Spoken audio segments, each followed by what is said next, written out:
جو صبح و شام اسے پڑھ کر سنائی جاتی ہیں۔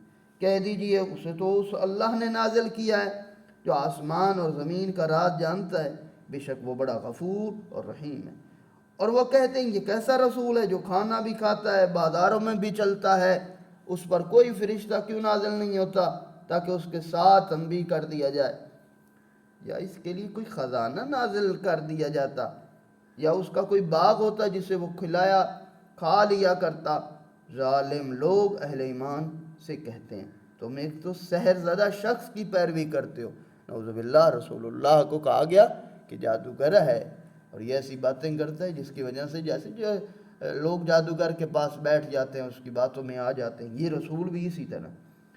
فرمایا دیکھیے یہ لوگ آپ کے بارے میں کیسی باتیں بنا رہے ہیں، پس ایسے گمراہ ہو گئے ان کے لیے راہ پناہ ممکن ہی نہیں ہے۔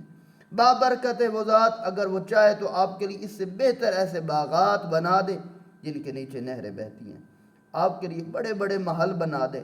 بلکہ حقیقت یہ ہے کہ انہوں نے قیامت کو جھٹلایا، جو قیامت کو جھٹلائے اس کے لیے ہم نے جہنم تیار کر رکھی ہے، جب وہ جہنم دور سے انہیں دیکھے گی تو یہ لوگ غضب سے اس کا بپھرنا اور دھاڑنا سنیں گے۔ جب انہیں جکڑ کر جہنم کے کسی تنگ جگہ میں ڈال دیا جائے گا تو ہم وہاں موت کو پکاریں گے، کاش ہمیں موت آ جائے، اس جہنم سے نکل جائیں۔ تو ان سے کہا جائے گا آج ایک موت کو نہ پکارو بلکہ بہت سی اموات کو پکارو۔ کہہ دیجئے کیا یہ مصیبت بہتر ہے یہ دائمی جنت جس کا اہل تقوی سے وعدہ کیا گیا، جو ان کے لیے جزا اور ٹھکانہ ہے، وہاں ان کے لیے ہر وہ چیز جسے وہ چاہیں گے موجود ہوگی، جس میں وہ ہمیشہ رہیں گے۔ یہ لازمی وعدہ آپ کے پروردگار کے ذمے ہے۔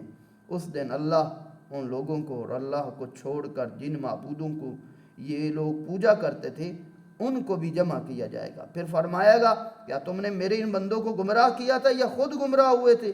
وہ کہیں گے پاک ہے تیری ذات، ہمیں تو حق ہی نہیں پہنچتا کہ ہم تیرے سوا کسی کو اپنا ولی بنائیں، لیکن تو نے انہیں اور ان کے باپ دادوں کو نعمتیں عطا فرمائی یہاں تک کہ یہ لوگ تیری یاد کو بھول گئے اور یہ ہلاکت میں پڑنے والے لوگ تھے۔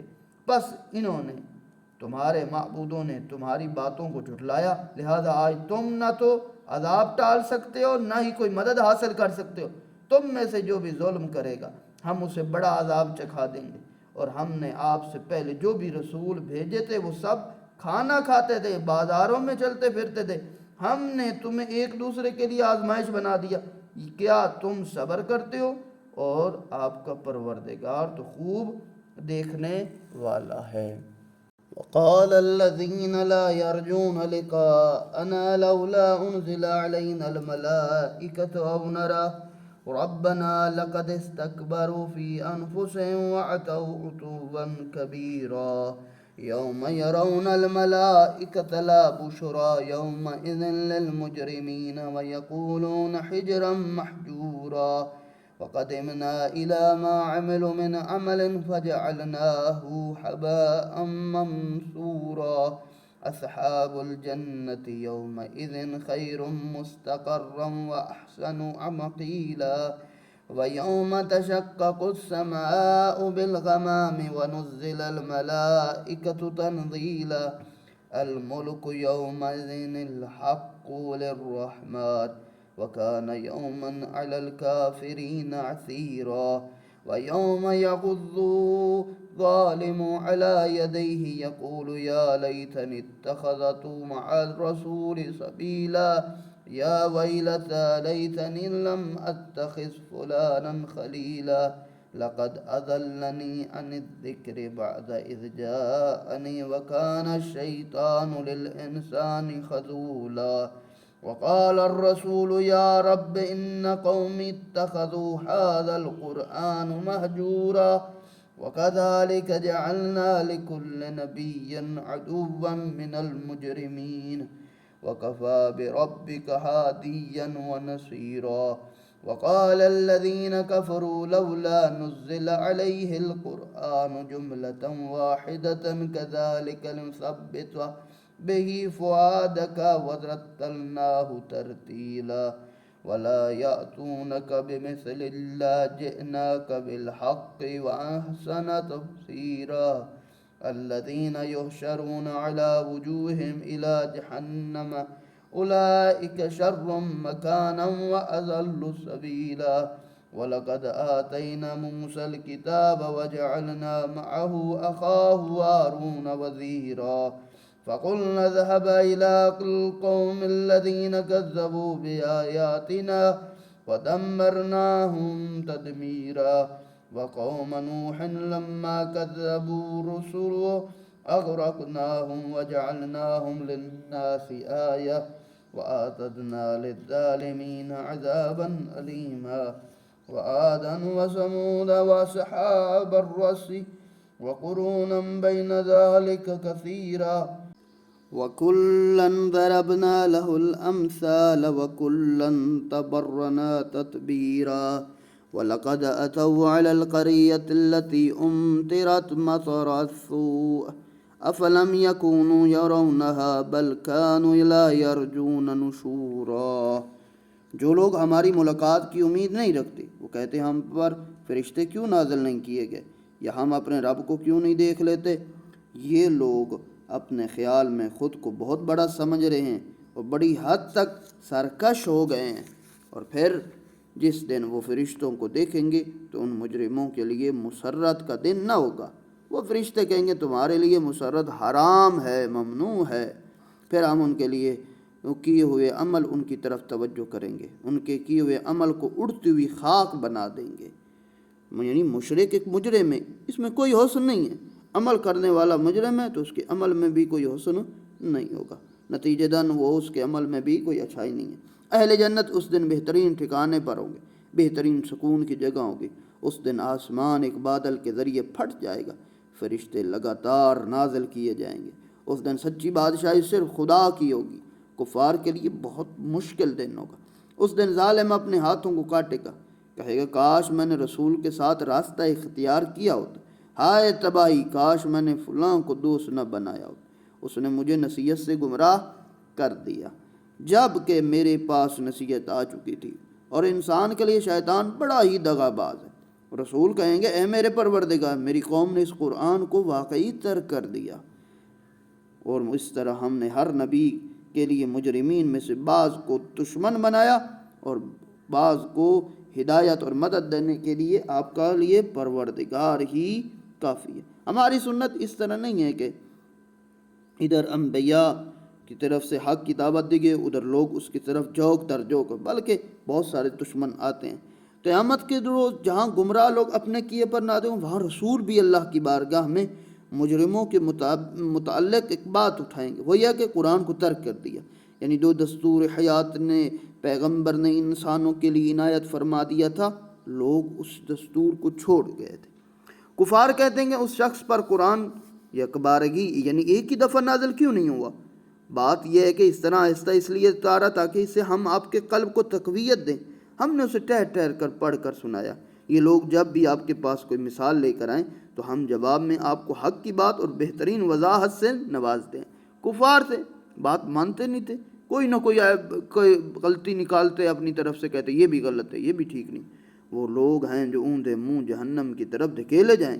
ان کا ٹھکانہ بہت برا ہے، برا ہے، حق سے بہت ہی دور ہوں گے. اور بے تحقیق ہم نے موسیٰ کو کتاب عنایت فرمائی، ان کے بھائی ہارون کو مددگار بنا کر ان کے ساتھ کر دی. پھر ہم نے کہا تم دونوں اس قوم کی طرف جاؤ جنہوں نے ہماری آیات کی تکذیب کی ہے، چنانچہ ہم نے انہیں تباہ و برباد کر دیا. جب قوم نوح نے رسولوں کی تکذیب کی تو ہم نے انہیں بھی غرق کر دیا. انہی لوگوں کے لیے نشان عبرت بنا دی. ہم نے ظالموں کے لیے دردناک عذاب تیار کر رکھا ہے. یہی حشر عاد، سمود، اصحاب رس کا بھی ہوا ہے. ان کے درمیان بھی بہت ساری امتوں کا بھی، اور ان میں سے ہر ایک کو ہم نے مثالوں سے سمجھا ہے. آخر میں سب کو بالکل ہی تباہ کر دیا. اللہ نے ان امتوں کا ذکر کرنے کے بعد فرمایا یہ لوگ اس بستی سے گزر چکے ہیں جس میں بدترین بارش برسائی گئی تھی. تو کیا انہوں نے اس کا حال نہ دیکھا ہوگا؟ بلکہ اس کے باوجود یہ دوبارہ اٹھائے جانے کا توقع ہی نہیں رکھتے. اس بستی سے مراد قوم لوط ہے اور بارش سے مراد پتھروں کی بارش ہے.